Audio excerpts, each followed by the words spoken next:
les boules, t'as les glandes, t'as les crêpes de nez qui partent. Ça, c'est une façon assez ancienne de décrire cette sensation étrange qu'on a dans la gorge. Mais si on s'accorde tous à dire que le seum se situe vers cette région géographique de notre corps, on peut en déduire que la pomme d'Adam est entre guillemets le symbole du seum. De ce fait, il a paru logique un jour de désigner cette sensation comme étant Cristiano Ronaldo. Non, parce que quand on regarde de plus près, Cristiano Ronaldo est quand même l'une des personnes avec la plus grosse pomme d'Adam au monde. Pour ce qu'il en est de l'utilisation de Cristiano Ronaldo dans une phrase, ça ne marche pas à tous les coups. Voici quelques exemples d'utilisation bonne ou mauvaise de l'expression Cristiano Ronaldo. Et j'ai fait la queue pendant 2 heures et j'en ai même pas eu. J'avais le Cristiano. Hey, faut que je te montre un truc. Oh, j'ai oublié mon téléphone. Paye ton Cristiano. Ça va? Ouais, depuis ce matin, j'ai mal à mon Cristiano. Je vois ça.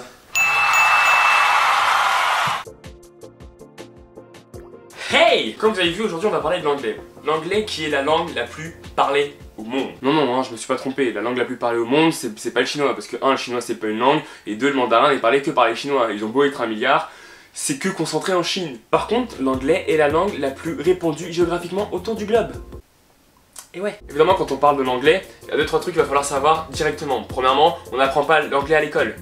Jamais. Non, parce que si vous pensez vraiment que l'anglais s'apprend à l'école, vous êtes mal barré. Non, parce qu'en cours, si tu arrives à enchaîner l'heure, rien qu'à dire ton prénom, et la moitié de la classe qui pense que t'es bilingue, c'est te dire le niveau.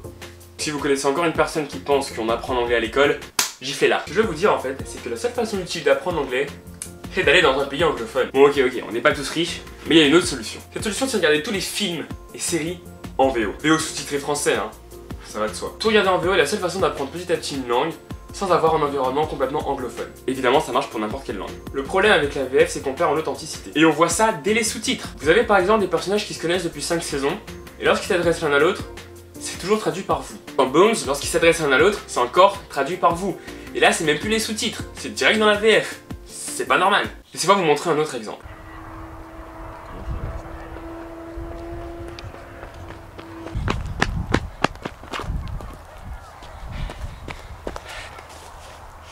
So you see, when you're watching it in its original version, the guy just ran, so he's actually exhausted, and he's not faking it.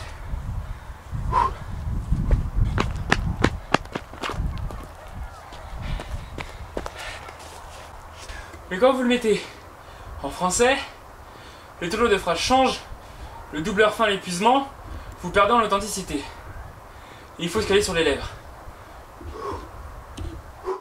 Quand tu as Batman qui interroge le Joker et tu sens la rage qu'il a en VO, c'est magnifique. En version française, un petit peu moins.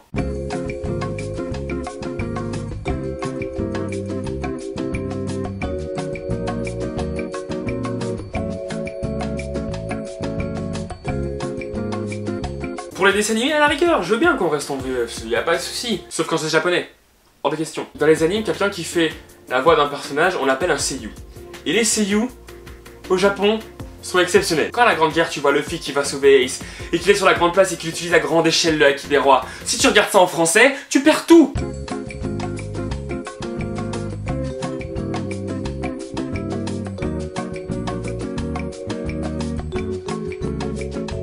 Tu sais, t'as pas besoin d'attendre de regarder les trucs en VF pour voir qu'il y a des problèmes dans les traductions. Dès le titre d'un film, il y a des changements. On est passé de The Hangover à Very Bad Trip. Lequel décrit mieux ce qui se passe? Plus récemment, on est passé de American Hustle à American Bluff. À quoi ça sert de changer un titre anglais pour le remettre en anglais? Peut-être parce que c'est plus facile à comprendre ou à prononcer. Ose me dire que la première fois que t'as lu Naruto Goku, tu savais que le U se prononçait pas comme ça. Ose me dire ça. Faut juste faire un effort pour prononcer, c'est tout. Tu vas voir ça aussi dans les titres d'épisodes de série. Dans Chuck, c'est Chuck versus quelque chose d'important dans l'épisode. En français, n'importe quoi. Dans The Big Bang Theory, c'est toujours quelque chose avec une connotation scientifique. En français, c'est n'importe quoi. Dans The Mentalist, il y a toujours un rapport avec les teintes rouges. En français, n'importe quoi. Non mais sérieusement, dans la traduction, on perd tout. Quand le mec il a un accent, bah tu l'as plus. Quand le mec il rigole ou qu'il porte quelque chose de lourd, les petits bruits parasites, tu les as plus. Quand il parle en français ou font une blague sur les français, bah tu l'as plus non plus. Et puis vous savez quoi? Regardez rien en français. De toute façon à la base, c'est moins bien joué, c'est moins crédible, donc ne perdez pas votre temps. Bon, il y a toujours des exceptions, comme le Palmacho, Mario Cotillard quand elle meurt pas. Mais de manière générale, ce que je veux vous dire, c'est regarder toujours en VO. De toute façon, vous apprendrez une langue, et c'est toujours mieux que rien. Bon bah je vous dis à bientôt pour la prochaine vidéo, et d'ici là, bah, prenez soin de vous. Attends. Pour l'espagnol, ne regardez pas les telenovelas. Ouais, mais fais ça une autre fois là. Ouais. Ouais, une prochaine fois, ce sera mieux. Salut. Alors moi, avant de l'acheter, j'attendrai la sortie mère en LA. Donc ça va peut-être un petit moment, mais j'attends depuis tellement longtemps le jeu que tu vois, je préfère attendre qu'il sorte avant de prendre la PS4. Moi par contre, j'attendrai Uncharted 4. Pour Uncharted, tu vas attendre plus longtemps par contre. Ouais, ça c'est sûr. T'as jamais dit que t'avais une grosse main dedans? Je suis pas un Cristiano là. Sérieux?